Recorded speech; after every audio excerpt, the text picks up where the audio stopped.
في الحياة الدنيا وفي الآخرة ولكم فيها ما تشتهي أنفسكم ولكم فيها ما تدعون نزلا من غفور رحيم صدق الله العظيم. عن عمر بن الخطاب رضي الله تعالى عنه قال سمعت رسول الله صلى الله عليه وسلم إنما الأعمال بالنيات رواه البخاري. كما قال نبي محمد رسول الله صلى الله عليه وسلم فإن خير الحديث كتاب الله وخير الهدي هدي محمد وشر الأمور محدثاتها بدعة وكل بدعة ضلالة وكل ضلالة في النار. أو كما قال النبي محمد رسول الله صلى الله عليه وسلم ما كان محمد أبا أحد من رجالكم ولكن رسول الله وخاتم النبيين وكان الله بكل شيء عليما. إن الله وملائكته يصلون على النبي يا أيها الذين آمنوا صلوا عليه وسلموا تسليما. اللهم سيدنا مولانا محمد وعلى آل سيدنا شفيعنا محمد هو الذي أرسل رسوله بالهدى ودين الحق ليظهره على الدين كله ولو كره المشركون. اللهم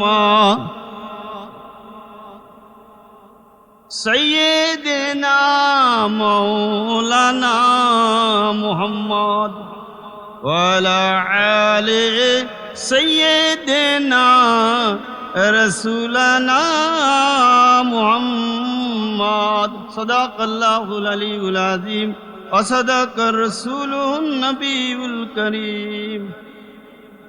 মহান রব্বুল আলামিন সেই মালিকের দরবারে লাখো কোটি শুকরিয়া ও শুধু জানাচ্ছি যে আল্লাহ রব্বুল আলামিন মুহাম্মদ সাল্লাল্লাহু আলাইহি ওয়াসাল্লাম জামিয়াতুস সুন্নাহ মাদ্রাসার প্রথম বার্ষিক ওয়াজ মাহফিলে আমাদেরকে হাজির করেছেন।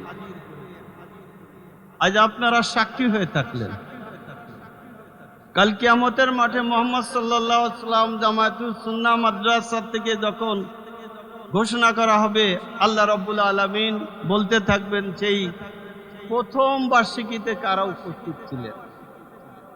কারণ এই এলাকা এখন আল্লাহ রব্বুল আলামিনের সেই নিষ্পাপ ফেরেশতারা ঘেরাও করে, এতে কোনো সন্দেহ নাই।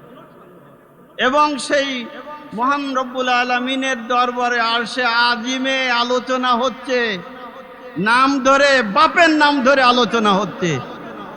হযরত আনাস ইবনে মালিক রাদিয়াল্লাহু আনহু বর্ণনা করতেছে হাদিস। আল্লাহ রাব্বুল আলামিন বলেন যে ওখানে কারা? কাজে ওরা মহান রব্বুল আলামিন আপনার গুণকীর্তন, আপনার কুরআনুল কারীম, যেটাকে বিশ্ব জগতের মানদণ্ড হিসাবে নবী মুহাম্মদুর রাসূলুল্লাহ সাল্লাল্লাহু আলাইহি সাল্লামের উপর নাযিল করা হয়েছিল, সেই সম্পর্কিত আলোচনা হচ্ছে। তারা কি চায়? বলে তারা গুনাহ থেকে মাপ চায়। যে আগুনের ভয়াবহতার কথা আপনি উল্লেখ করেছেন, সেই আগুন থেকে তারা বাঁচতে চায়। আর কি চায়? তারা জান্নাত চায়। আল্লাহ রাব্বুল আলামিন বলেন, ও ফেরেশতা মণ্ডলীরা, তোমরা সাক্ষী থাকো, আমি তাদেরকে মাফ করে দিলাম। আল্লাহ যদি মাফ করে কোনো সমস্যা আছে? কারো কাছে কৈফিয়ত দেয়া লাগবে? আল্লাহ কৈফিয়ত দেয়া লাগবে না। সেই রব্বুল আলামিন, সেই মালিক, যিনি আমাদেরকে সৃষ্টি করেছেন, খালাকাল্লাহুস সামাওয়াতি ওয়াল আরদ বিল হক, যিনি আসমান এবং জমিনকে যথাযথভাবে সৃষ্টি করেছেন, সেই মালিকের দরবারে লাখো কোটি শুকরিয়া জানাই। বলেন আলহামদুলিল্লাহ। অতঃপর হাজারো দুরুদ আর সালাম বর্ষিত হোক প্যারে নবী, আখেরি নবী, নবী কুল শিরোমণি, নবীদের সরদার সৈয়দুল মুরসালিন মুহাম্মদুর রাসূলুল্লাহ সাল্লাল্লাহু আলাইহি সাল্লামের উপর যে সাইয়্যিদুল কুবুর এখন মদিনা শরীফের ভিতরে রয়েছে। পৃথিবীর সবচেয়ে সর্বশ্রেষ্ঠ কবর হলো মুহাম্মদুর রাসূলুল্লাহ সাল্লাল্লাহু আলাইহি সাল্লামের কবর, ঠিক কিনা বলেন? সেই কবর যারা জিয়ারত করেছে আল্লাহ রাব্বুল আলামিন ঘোষণা করে দিয়েছে ওদেরকে আমরা মাফ করে দিয়েছি, আমি আল্লাহ মাফ করে দিছি। সুতরাং সকলের কাইফিয়াত হবে যে মুহাম্মদ রাসূলুল্লাহ সাল্লাল্লাহু আলাইহি সাল্লামের মাজারে গিয়ে তাকে সালাম বিনিময় করা। আমি সালাম বিনিময় কেন বললাম? সালাম দিলে তো সালামের উত্তর তবে না বিনিময়। আল্লাহ রাসূল সাল্লাল্লাহু আলাইহি সাল্লাম সালামের উত্তর দিয়ে থাকে, বলেন সুবহানাল্লাহ। তার পাশে শুয়ে রয়েছেন সাইয়েদনা আবু বকর সিদ্দিক রাদিয়াল্লাহু তাআলা আনহু, তার পাশে শুয়ে রয়েছে হযরতে ওমর ইবনুল খাত্তাব রাদিয়াল্লাহু তাআলা আনহু। আর একটা কবরের জায়গা আছে, হযরত ঈসা আলাইহিস সালাম অবতীর্ণ হবেন, তার জন্য তিনি মুহাম্মদুর রাসূলুল্লাহ সাল্লাল্লাহু আলাইহি সাল্লামের উম্মত হিসেবে সেখানে আসবে। সুবহানাল্লাহ। মুহাম্মদুর রাসূলুল্লাহ সাল্লাল্লাহু আলাইহি সাল্লামের উম্মত হওয়ার জন্য অনেক নবী কাইফিয়াত করেছে। যদি আমরা নবী না হয়ে মুহাম্মদুর রাসূলুল্লাহ সাল্লাল্লাহু আলাইহি সাল্লামের উম্মত হতে পারতাম কতই না সুন্দর হতো।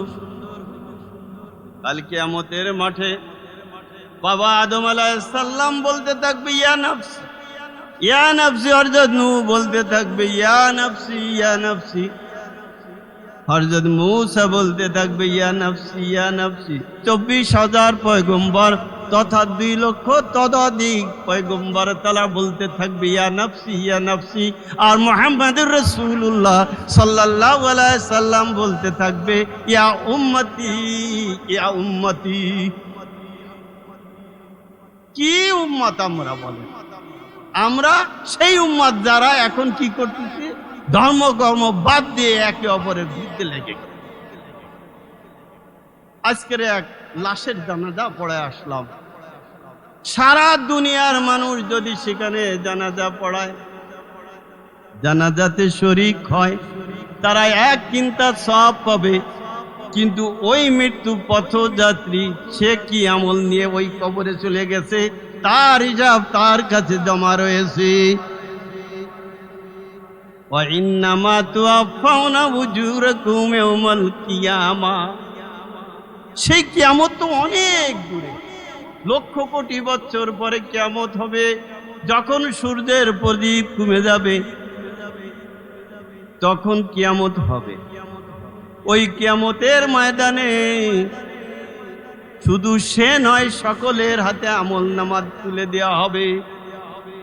একরা কিতাবাক, দেখো তোমার কিতাবখানা, আজ ফয়সালা হবে, এই কিতাবের মাধ্যমে ফয়সালা হবে, কোনো পক্ষপাতিত্ব করা হবে না। আর ওই বান্দারা বলতে থাকবে ইয়া রব্বুল আলামিন, এ কোন কিয়ামত যে জাহান্নামের কথা আমরা শুনেছি, সেই জাহান্নাম বুঝি আজকের আমাদের পরে নির্ধারিত হয়ে যাবে। পশুগুলোরে ডাকবে, বলবে যে তোমরা তোমাদের গুলোকে আদায় করে নাও, যে তোমাকে গুঁতো দিয়েছে তাকে তুমি গুঁতা মেরে দাও, যে তোমাকে আঘাত করেছে তাকে আঘাত করো। অতঃপর তাদের সব ফয়সালা ওখানে কিয়ামতের মাঠে শেষ হয়ে যাবে, আর থাকবে শুধু ওই জিন আর মানুষ, এরা থাকবে শুধু। কাফেররা বলতে থাকবে ওয়াকুলুল কাফিরু ইয়া লাইতানি কুনতু তুরাবা, আজকের যদি আমরা মাটি হয়ে যেতাম, এই পশু পাখির মতন যদি মাটি হয়ে যেতাম তাহলে তো কতই না ভালো হতো। তাদের কাইফিয়াত। আরো বলতে থাকবে, ইয়া রব্বুল আলামিন, আপনি আমাদেরকে আবার একটু দুনিয়ায় পাঠায় দেন, যাতে করে আমরা আমল করে মুহাম্মদ রাসূলুল্লাহ সাল্লাল্লাহু আলাইহি সাল্লামের অনুগত হয়ে এখানে আসতে পারি, যাতে ইত্তেবা করতে পারি। তুমি যে কুরআন নাজিল করেছিলে, ইত্তাবিউ মা উনজিলা ইলাইকুম মির রাব্বিক, হে নবী, তোমার পরে যে কুরআন নাজিল করা হয়েছে তা তুমি ইত্তেবা করো। ওয়ালা তাত্তাবিউ মিন দুনি আউলিয়া, বলতে কি আল্লাহ রাব্বুল আলামিন বলেন, হে নবী, তুমি তোমার উম্মতদেরকে জানায় দাও, এই দুনিয়ায় কাউকে বন্ধু ভাবা তোমার দরকার নাই। কালিল্লাম মা তাযাক্কারুন, বলছে যে আমার এই কথা খুব কম সংখ্যক লোক সেটা স্মরণ করবে। তার কারণটা কি? আল্লাহ রাসূল বলেন, ফাইন্না খায়রাল হাদিস কিতাবুল্লাহ, যে হাদিস সবচেয়ে গুরুত্বপূর্ণ রহমান রব্বুল আলামিনের কুরআন দিয়ে দেওয়া হয়েছে, এই কুরআন নিয়ে কেউ গবেষণা করে না, সবচেয়ে উত্তম কিতাব হলো এইটা। খায়রাল হাদি হাদিউ মুহাম্মদ, আর মুহাম্মদ সাল্লাল্লাহু আলাইহি সাল্লামের কথা কর্ম অনুমোদনকে হাদিস বলা হয়। এই হাদিসও এখন আর কেউ শোনে না, সব বেদাতে পরিপূর্ণ হয়ে গেছে। হাদিস বাদ দিয়ে তারা নিজেরা হাদিস বানাইছে। হাদিস রাসূল পাক সাল্লাল্লাহু আলাইহি সাল্লাম বলে, যারা আমাকে তহমত দিয়ে তারা কথা বলে, কোনো ভিত্তি নাই, সেই সমস্ত কথাবার্তা যারা বলে তাদের ঠিকানা হলো জাহান্নাম, তাদের ঠিকানা হলো জাহান্নাম। আমি মুহাম্মদ রাসূলুল্লাহ সাল্লাল্লাহু আলাইহি সাল্লাম তাকে সুপারিশ করব না। আর আমার মা বোনেরা যারা ভিতরে রয়েছেন তাদেরকে বলি, আজ স্বামীর সাথে আপনারা উচ্চ স্বরে কথা বলেন, চোখ রাঙায় কথা বলেন, তোমারে দিয়ে আমার আর কিছুই হলো না, সারা জীবন তোমার কথা শুনে গেলাম। আল্লাহ রাসূল বলেন, ও দুনিয়ার মানুষরা তোমরা শোনো, যদি কোনো স্ত্রী তার স্বামীর কথা মতো চলে সে জান্নাতি। যদি তার কোনো স্ত্রী যদি তার স্বামীর দেখাশোনা করে, স্বামী যখন কামনা করে তখন সে সাড়া দেয়, সে জান্নাতি। স্বামীর সাথে তর্ক করে না, স্বামী জানে তাই সে সন্তুষ্ট থাকে। ও দুনিয়ার মেয়েরা, ও দুনিয়ার মা বোনেরা, তোমরা শুনে রাখো, স্বামী যদি এতটুকু তোমার উপরে অখুশি হয়, তোমার কোনো আমল কোনো আল্লাহর দরবারে কবুল হবে না। তুমি সন্তানকে মারতে পারো না, সন্তানের শাসন করার ক্ষমতা তোমার আছে, কিন্তু জাপানে যদি কোনো সন্তান একবার চোখ দিয়ে পানি পড়ে যায় তখন ওই মার শাস্তি হয়ে যায়। তুমি সন্তানরে পিটাচ্ছ, অথচ সে হয়তো সামান্যই ভুল করেছে। সন্তানকে দেখাশোনা করবা, স্বামীর সম্পত্তি হেফাজত করবা, এটাই তোমার দায়িত্ব, এটাই হলো শরিয়াত। যে যতক্ষণ না পর্যন্ত স্বামী তোমার পরে সন্তুষ্ট না হবে ততক্ষণ পর্যন্ত তোমার কোনো শান্তি নাই, তোমার কোনো জান্নাত তোমার কাছে, তুমি তার জান্নাতের সুঘ্রাণও তুমি পাবে না। সুতরাং সেদিকে মা বোনেরা খেয়াল রাখবেন, সন্তানের প্রতি খেয়াল রাখবেন। আর এখন তো যে অবস্থা চলতেছে, ফেসবুক এসে গেছে, আমেরিকারা ফেসবুক দিতে, খ্রিস্টানরা ফেসবুক চালু করে দিতে, আর আমাদের ঈমানগুলোকে সূক্ষ্মভাবে নষ্ট করে দিচ্ছে, ঠিক কিনা? আল্লাহ রাব্বুল আলামিন বলেন, ইয়া আইয়ুহাল্লাযীনা ইন্নাল্লাযীনা ক্বালু রাব্বুনাল্লাহ সুম্মা ইসতাকামু তাতানাজ্জালু আলাইহিমুল মালায়েকাত আল্লা তাকাবু ওয়া লা তাহজানু ওয়াবশিরু বিল জান্নাতিল্লাতী কুনতুম তুআদুন। আল্লাহ বলতেছেন, হে নবী, তুমি জানায় দাও, ইন্নাল্লাযীনা ক্বালু রাব্বুনাল্লাহ, যারা বলবে যে আল্লাহ আমার রব, এই কথা যারা বলবে, কোনো পুরুষ অন্যায় কাজ করতে পারবে না। আল্লাহ রসুল বলেন, যদি কোনো ব্যক্তি সকালবেলা উঠে এই কথা মনে করে যে আমি যা কিছু করি সব কিছু আল্লাহ দেখে, ঠিক না বলেন? দ্বিতীয়ত, আমি যা কিছু করি না কেন সব কিরামুন কাতিবিন লেখে, আর আমাকে অবশ্যই আল্লাহর দরবারে হাজিরা দিতে হবে। ওয়া ইন্নামা তুওয়াফাউনা উজুরাকুম ইয়াউমাল কিয়ামা। কুল্লু নাফসিন যায়কাতুল মাউত। এই মউত আমাকে সবসময় খুঁজে বেড়াচ্ছে। যারা মউত থেকে বাঁচতে চায় তারা কখনোই মউত থেকে বাঁচতে পারবে না। আর যারা ঈমানদার ব্যক্তি তারা মউতকে আমন্ত্রণ জানাবে।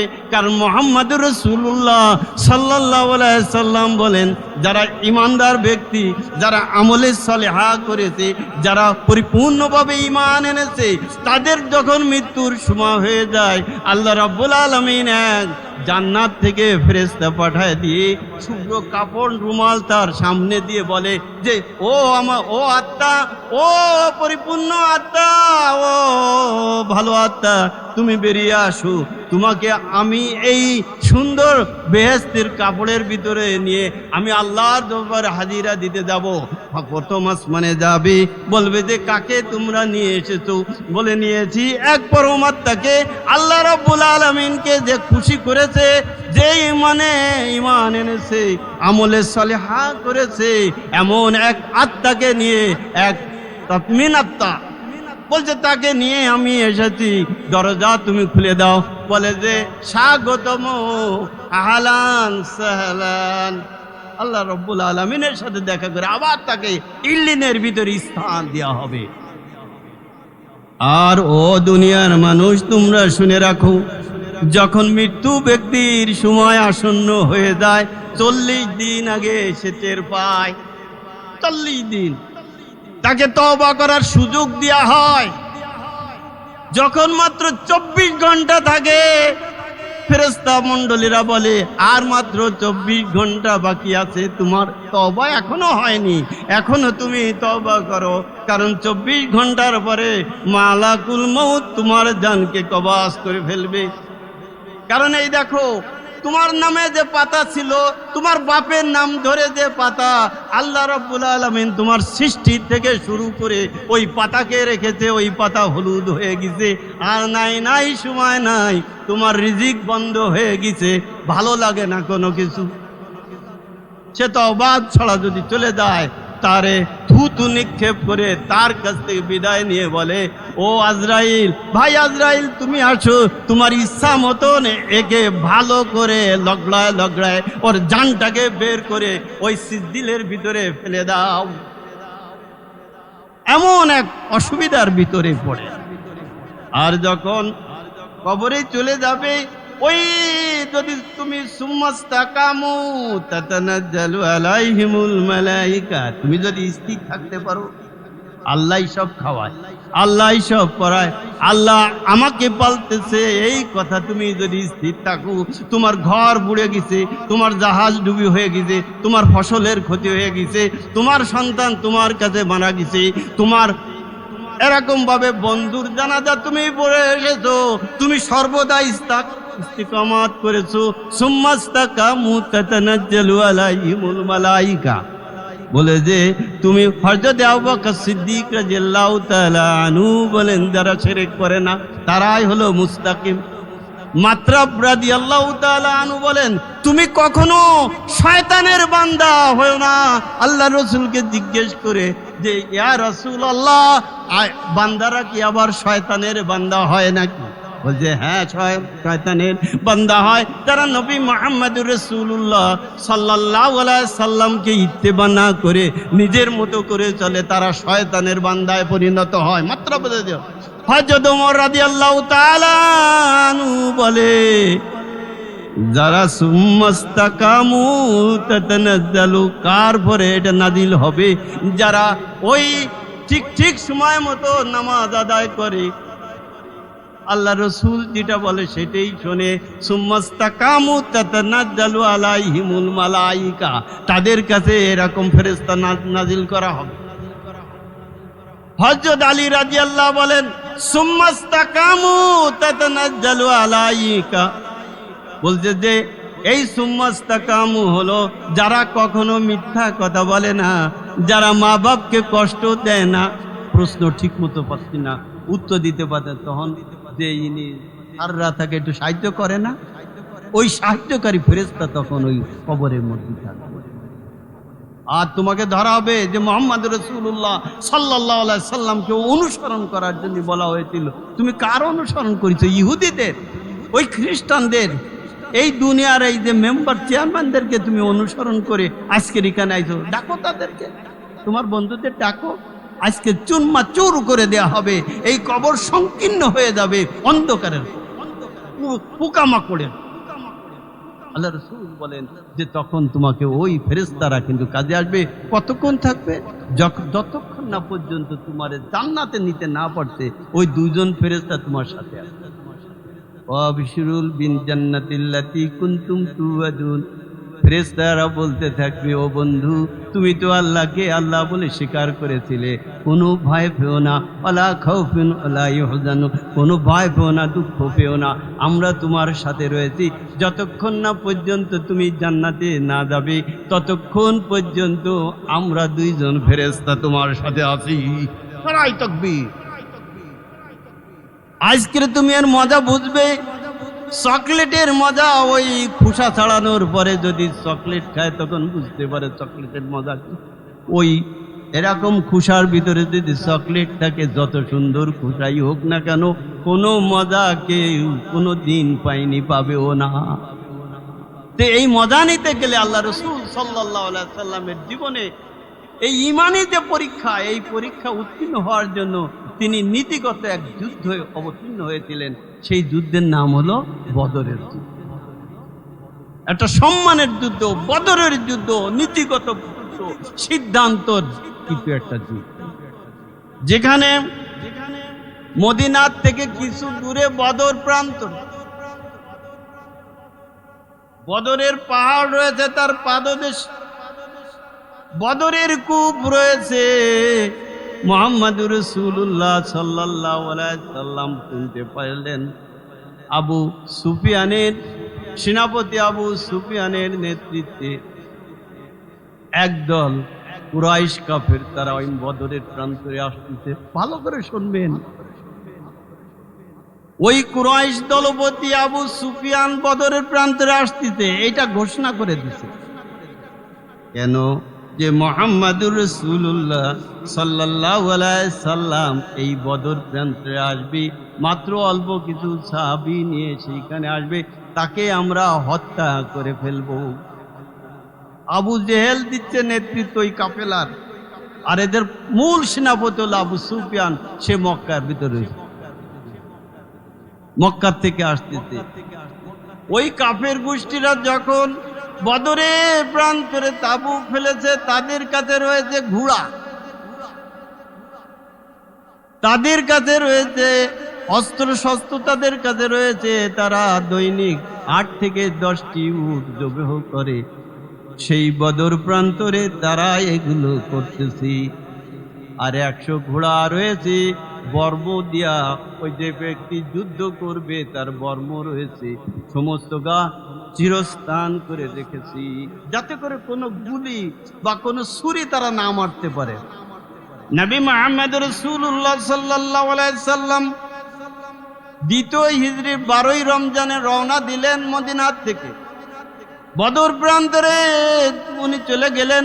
সাহাবীরা আজমাইনরা তারা ছোট একটি তাবু করলো, ছোট একটি তাবু স্থাপন করলো, বলল যে ইয়া রাসূলুল্লাহ, আপনি এই তাবুর ভিতরে থাকেন, আমরা আনসার আর মুহাজির এসেছি। আনসার বলা হয় মদিনার সেই সাহাবী, মুহাজির হলো যারা মক্কা থেকে মুহাম্মদ রাসূলুল্লাহ সাল্লাল্লাহু আলাইহি সাল্লামের কে সহযোগিতা করার জন্য যারা মক্কা থেকে মদিনায় এসেছে তারা মুহাজির, আর এদিকে আনসার। এই দুই মিলে 313 জন। শুনি না আমরা 313 জন সাহাবী, 313 জন সাহাবী এসে গেছে। তাদের কাছে রয়েছে মাত্র 2 খান তলোয়ার,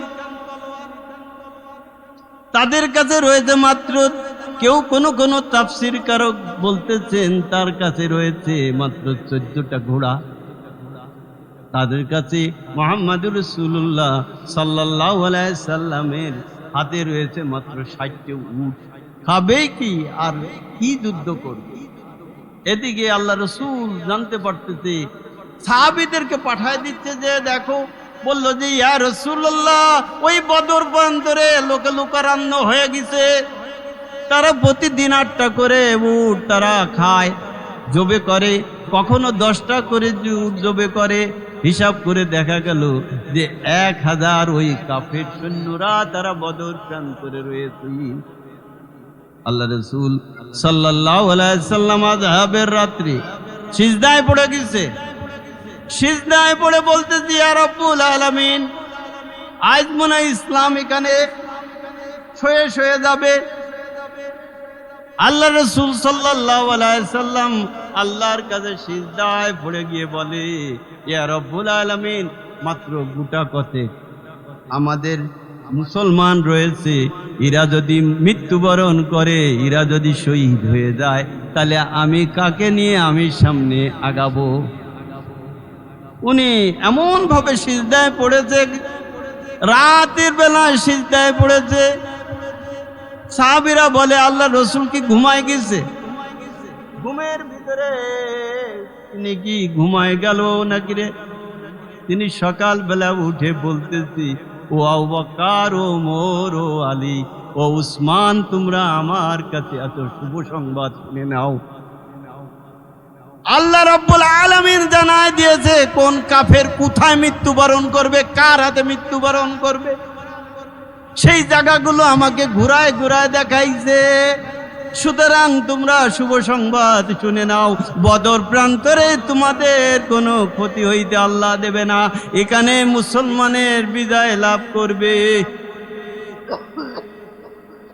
বদর প্রান্তরে মুসলমানরা বিজয় করতেছে, মুস্কি মুস্কি হাসতেছে আর বলতেছে, ওই কুরাইশদের সাথে যুদ্ধ করার সময় তোমরা আল্লাহু আকবার ধ্বনি দেবে। আর কি করবে? ওদের নিয়ম হলো যে আগলা হাতে হাতে যুদ্ধ। হযরত উবায়দা বিন সামিত রাদিয়াল্লাহু তাআলা আনহু 60 বছরের বৃদ্ধ খাড়া হয়ে গেছে, বলছে আমাকে একটু, ইয়া রাসূলুল্লাহ, আমার বয়স তো 60 বছর হয়ে গেছে, খাড়া হয়ে গেছে। বলতে যে হযরতে উবায়দা বিন সামিত রাদিয়াল্লাহু তাআলা আনহু খাড়া হয়ে গেছে। হযরতে হামজা রাদিয়াল্লাহু তাআলা আনহু আল্লাহর রাসূলের চাচা, আপন চাচা, খাড়া হয়ে গেছে। হযরত আলী রাদিয়াল্লাহু তাআলা আনহু যুবক শ্রেণীদের বদর খাড়া হয়ে গেছে। যাও তোমরা বদর প্রান্তরে চলে যাও, যতক্ষণ না পর্যন্ত ওই কাফেররা আঘাত না করবে ততক্ষণ পর্যন্ত কিছু বলবে না। ও আলী, তুমি তোমার রাগকে সংবরণ করো। ইয়া রাসূলুল্লাহ, ইয়া হাবিবাল্লাহ, এই শেরে খুদার যে তরবারি আছে, এই তরবারির সামনে যে পড়বে সে 2 ভাগ হয়ে যাবে, কোনো ক্ষমা নাই। উবায়দা বিন সামিত রাদিয়াল্লাহু বলে, আমি হলাম এখানকার বৃদ্ধ, আমার কথার বাইরে তোমরা যেও না। উবায়দা বিন সামিত রাদিয়াল্লাহু তাআলা আনহু সামনে চলে আসলো উতবা চলে আসলো সামনে এসে বড় তরবারি বের করে বলেছে, হে বৃদ্ধ, যদি তুমি আমার এই হাত থেকে, তরবারির হাত থেকে যদি বাঁচতে চাও সরে যাও। হযরত আলী রাদিয়াল্লাহু তাআলা আনহুর সামনে আছে ওলীদ ইবনে মুগীরা, কাফের নেতা। হযরতে হামজা রাদিয়াল্লাহু তাআলা আনহুর সামনে রয়েছে সাইবা ইবনে রাবিয়া, তারা পৃথক হয়ে গেছে। আল্লাহ রসুলের সেই নির্দেশের অপেক্ষায় রয়েছে, আগে মেরে দেখ না তোরা। বৃদ্ধ উবায় বিন সামিত রাদিয়াল্লাহু বলেন যে তোমরা আগে আঘাত করো না, কেউ আঘাত করবে না। হঠাৎ করে তাকে আঘাত করার পরে সে এমন আঘাত দিয়েছি যে উদ্বার সাথে সাথে সে ঘোড়া সহ দুই খণ্ডিত হয়ে গেছে। দ্বিতীয় হযরত হামজা রাদিয়াল্লাহু বলল যে এবার আসো। কে আসছে এবার আসো? বলছে যে সাহেবা আর এক নেতা হযরত হামজার কাছে এসেছে, নারায়ে তাকবীর বলে সে ঘুর দিয়ে তাকে এমন কোপ দিয়েছে যে যেরকম সেই সবকিছু দুই ভাগ হয়ে রক্তে রঞ্জিত হয়ে গেছে বদরের প্রান্তরে। অথবা তারপর আলী বলতেছে আমাকে আর ঠেকায়, আমি যাই দেখে এবার আমার সামনে কে আসে। ওয়ালিদ ইবনে মুগিরা তখন তার সামনে এসেছে, ওরে কাফের তুই যদি বাঁচতে চাই তুই শিগগিরই পলায়ন কর, তা নাহলে তোর আর নিস্তার নেই। ওকে মাথা বরাবর এমন ভাবে সে আঘাত করেছে যে তার আর একটা আঘাত সে করতে পারে না আলী। সেই বদরের সাহাবীদেরকে নিয়ে সামনে রেখে আমরা এই মাদ্রাসা সৃষ্টি করেছি। সারা বিশ্ব এটাই করে যে 313 জন সাহাবীকে নিয়ে প্রথম পদক্ষেপে যে সাহাবীদেরকে এখানে বদরের সাহাবী, সম্মানিত সাহাবী, তাদের সাথে কারা জান্নাতে যেতে চান হাত উঁচু করে দেন। আল্লাহ আল্লাহু আকবার। আমরা ইতিমধ্যে 100 জনের মতন আমরা ওই বদরের সাহাবীদের অনুকরণে আমরা লিস্ট বানায় ফেলেছি। এই মাদ্রাসা তো চালু করতে হবে। এই মাদ্রাসা তো আপনাদের মাদ্রাসা, এই মাদ্রাসা তো আপনাদের সন্তানদের মাদ্রাসা, নাতিপুতির মাদ্রাসা। কোথায় তারা শিখবে বলেন? বিনা পয়সা কেন আপনারা পড়াবেন না? এখানে বই ফ্রি দেওয়া হচ্ছে, আপনারা দেখলেন যে বই পুস্তক ফ্রি দিয়ে দিচ্ছি, স্লেট কিনে নিয়ে আসছি, চক কিনে নিয়ে আসছি, যা লাগবে তাই কিনে নিয়ে আসছি। এত সুন্দর ঘর করেছি, আপনাদের ভালো লাগেনি বলেন, নাকি খারাপ লেগেছে বলেন? এই দুটো এই জায়গাটুকু এখানে 7 কাঠা জায়গা আছে, তার 5 কাঠা আমাদের প্রথম যে আমাদের মুতআল্লি জনাব আলমগীর হোসেন গাজী সাহেব, তিনি আমাদেরকে 5 কাঠা জায়গা প্রথম বলেন সুবহানাল্লাহ। ওই সূত্র ধরে তৈবুর রহমান না, হ্যাঁ তৈবুর রহমান, সেও 2 কাঠা দিয়ে দিল, তাহলে কত হইলো? 7 কাঠা। আর আমরা বলেছিলাম যে আমাদের দক্ষিণ পাশে, ওই পাশে উত্তর পাশে যে বড় জমিটা আছে, ওরা কি আমরা করবো কি? ওরা কি আমরা করবো? আমাদের নাতি পুতি যারা আছে জ্ঞাতি গোষ্ঠী, তারা ওখানে এসে ওইটা ভাগ নেবে কোনোদিন? ওটাও আমরা দিয়ে দিলাম, বলেন সুবহানাল্লাহ। আমার ছোট ভাই মুশারফ যদি এখানে থাকতো তাহলে সে বলতে পারতো যে সে দিতে। মুক্তার আলী গাজী সাহেব প্রথম উদ্বোধন করেছে, বলেছে কি এই তোমাদের যা আছে সব দিয়ে এই মাদ্রাসারে প্রতিষ্ঠিত কর, আমি দেখতে চাই। সে বিশাল অঙ্কের টাকা আমাদের এখানে দেবে ইনশাআল্লাহ। আমরা অচিরেই 4 তলা বিল্ডিং বানাবো, বলেন সুবহানাল্লাহ। এবং এখানে ফাউন্ডেশন হয়ে এখানে হেফজখানা হবে, সেই হেফজখানাও আমরা খুব অতি দ্রুত চালু করতে চাই। আপনারা চান না?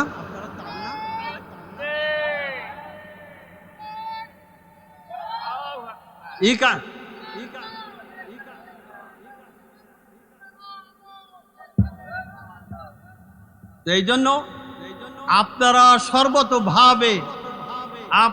সর্বতভাবে সাহায্য সহযোগিতা করবেন। আমি তো সে খুলনা ঘুমায় থাকতে পারতাম, আমার কোনো অভাব আছে?